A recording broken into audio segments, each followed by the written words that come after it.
So, hallo an alle Zuschauer und Hörer da draußen. Wir starten heute eine weitere Reihe in unserer Interviewserie Democracy in Times of Corona.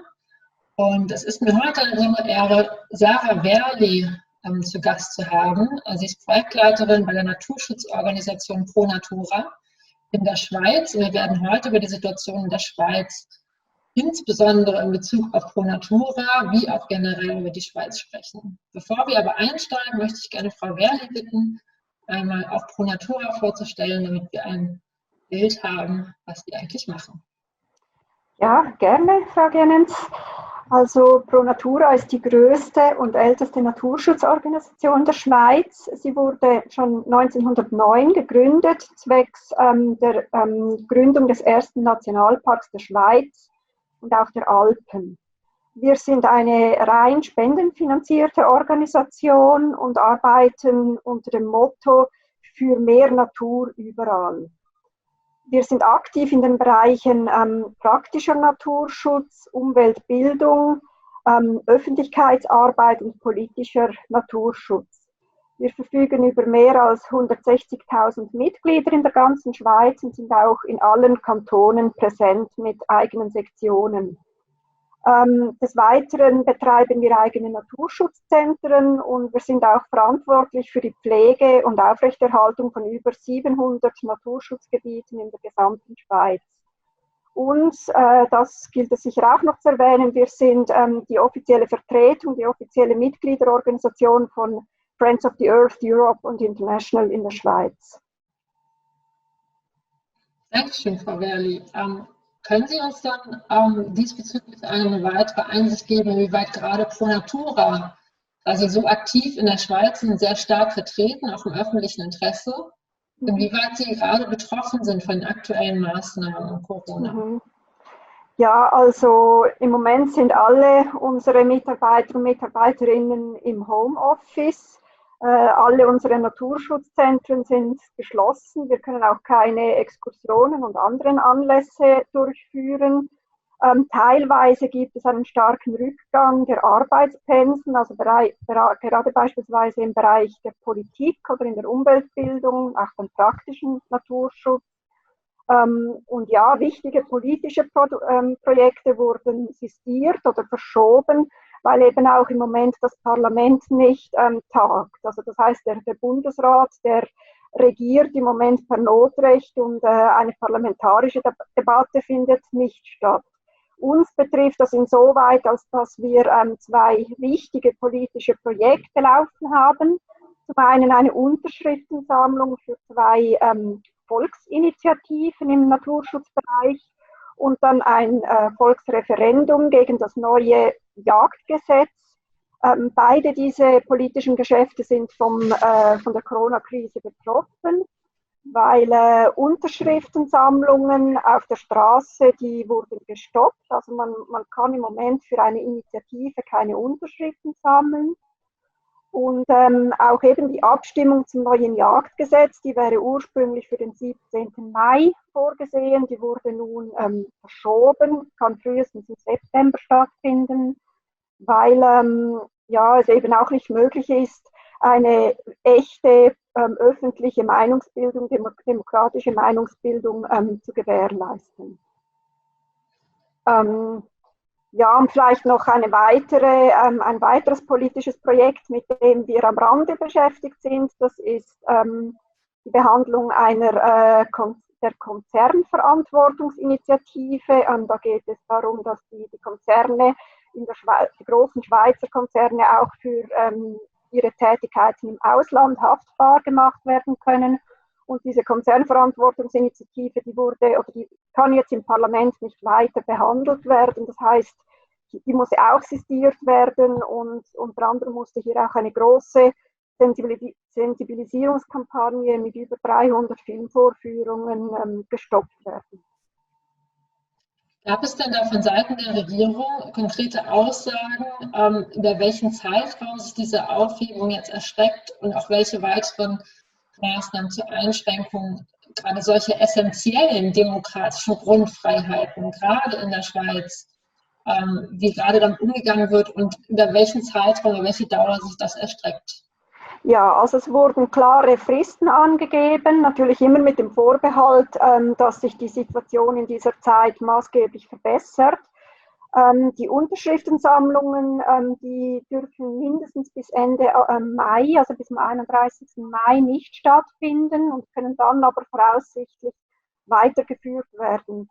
Und die Abstimmung über das neue Jagdgesetz, die wird voraussichtlich im September stattfinden, aber bis wir Gewissheit über den neuen Termin haben, wird es wahrscheinlich auch Mai. Aber es wird sicher früher oder später stattfinden.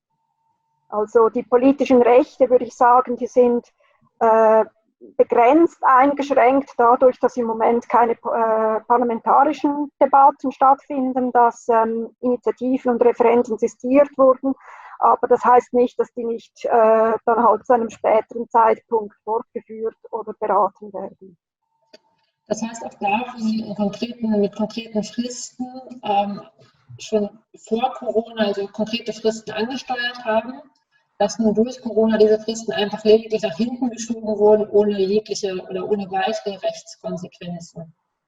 Ja, genau. Also es wurden jetzt wirklich Termine verschoben. Das stellt uns natürlich schon vor gewisse Schwierigkeiten, weil ja, es ist teilweise eine Kostenfrage. Es kann sein, dass eine Kampagne dadurch noch länger geführt werden muss. Beispielsweise bei der Konzernverantwortungsinitiative ist auch nicht klar, wie lange die parlamentarischen Debatten dann noch in Anspruch nehmen werden.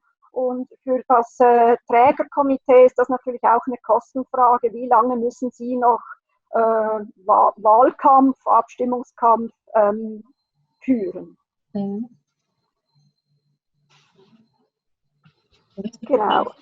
Dann soll ich noch etwas allgemein vielleicht zur Situation Corona in der Schweiz. Genau, da würde ich nämlich gerade noch mal drauf eingehen wollen, inwieweit in der Schweiz, gerade weil die Schweiz ja ein Land ist, ein Vorzeigeland innerhalb der Europäischen Union bezüglich der Bürgerbeteiligung, der Volksabstimmung, der direkten Demokratie, inwieweit dort die Situation generell in der Schweiz ausschaut. Mhm.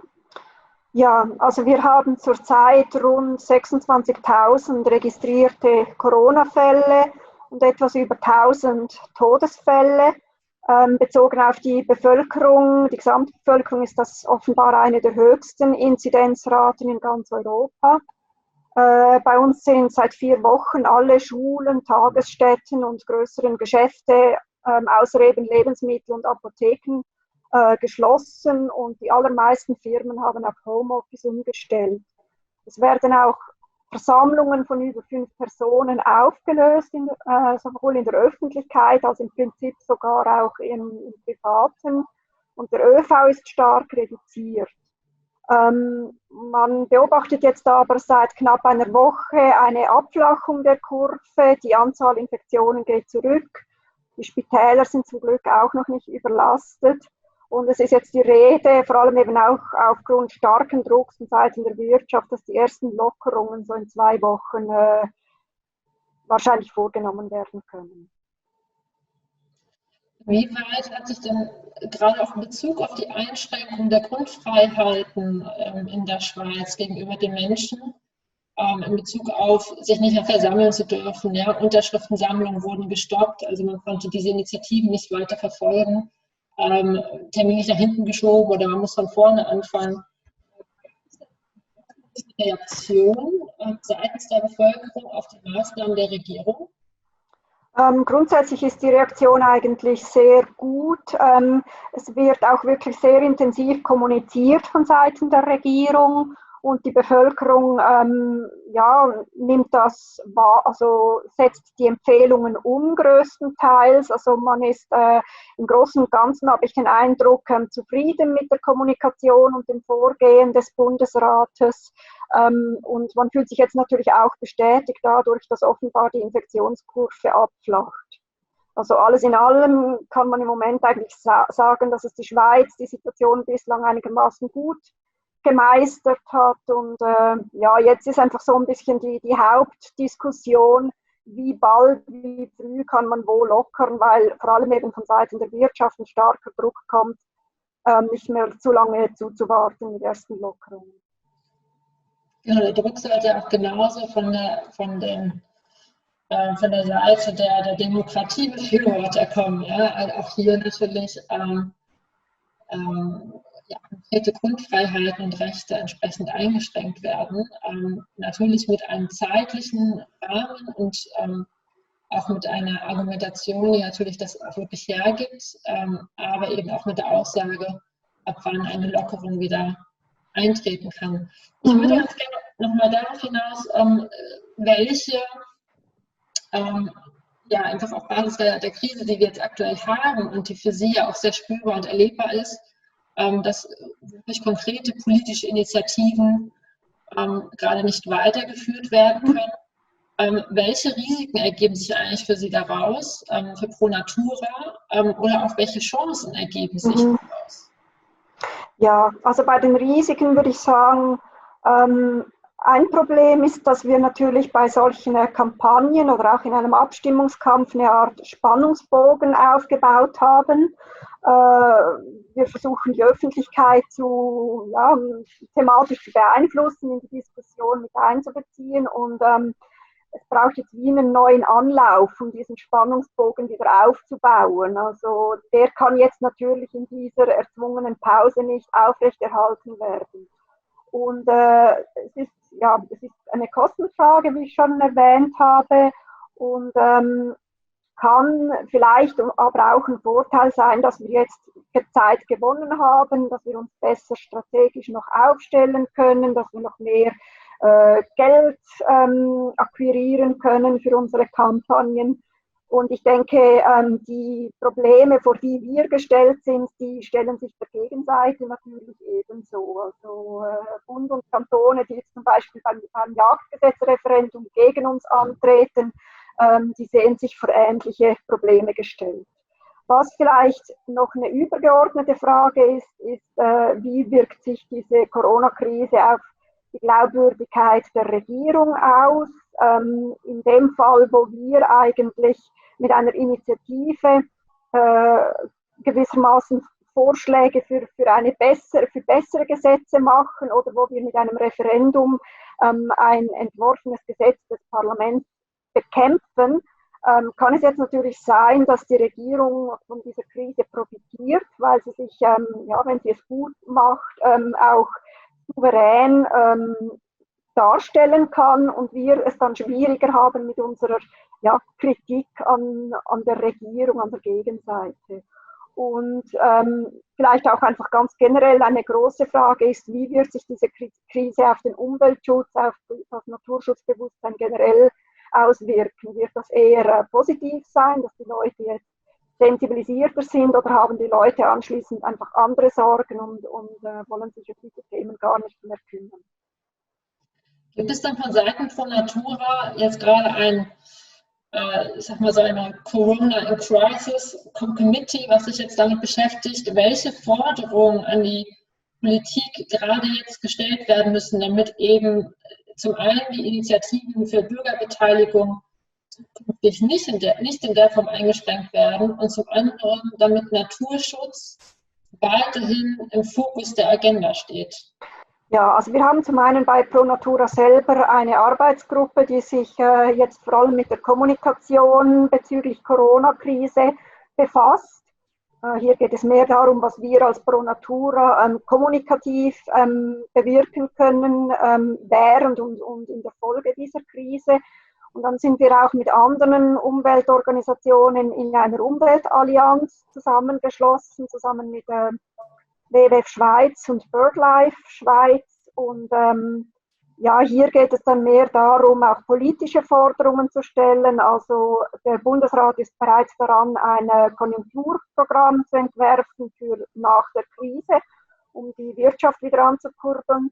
Und hier haben wir natürlich auch versucht, uns einzubringen, oder versuchen uns politisch einzubringen mit Forderungen, dass eben auch der Naturschutz nicht vergessen geht. Im Gegenteil, dass hier auch Wirtschaftsförderung im Zusammenhang mit Naturschutz getätigt wird, oder dass zum Beispiel auch Fehlanreize, Thema Luftfahrt beispielsweise, dass die nochmal überdacht werden. Das heißt, dort sind Sie im konkreten Austausch auch mit den Politikern. Genau, ja. Frage. die ich gerne noch zusätzlich stellen wollen würde. Haben Sie auch neben den Forderungen, die Sie gerade erarbeiten, im Kommunikationsplan, für sich auch einen konkreten Wunsch an die Schweizer Regierung? Ja, also vielleicht bezogen auf eine nächste solche Krise. Wir wollen ja nicht hoffen, dass eine solche eintritt, aber man merkt schon, dass natürlich die politischen Grundrechte in einer solchen Krisensituation eingeschränkt werden, auch in einem Land wie der Schweiz. Und es ist jetzt auch schwierig zu sagen, ob es mein persönlicher Wunsch ist. Ich könnte mir vorstellen, dass mit digitaler Möglichkeit zu Wahlen und Abstimmungen vielleicht hier sich Möglichkeiten eröffnen würden, um eben solche erzwungenen Pausen der Demokratie ein andermal zu vermeiden. Aber mir ist auch klar, dass das auch wieder neue Schwierigkeiten und Fragen mit sich bringt mit der ganzen Digitalisierung des Politbetriebes. Und ja, es ist natürlich auch wichtig, dass eine öffentliche Meinungsbildung, eine öffentliche Diskussion weiterhin stattfinden kann, eben auch an öffentlichen Podien, mit Plakaten, in TV-Diskussionen. Daher denke ich, dass es fast unumgänglich war, dass durch diese Krise jetzt halt gewisse Einschränkungen haben stattfinden müssen. Ich danke Ihnen, Frau Werli, für das Interview. Das war Sarah Werli von Pro Natura in Basel. Danke Ihnen auch, Frau Genens, und eine gute Zeit noch. Danke gleichfalls.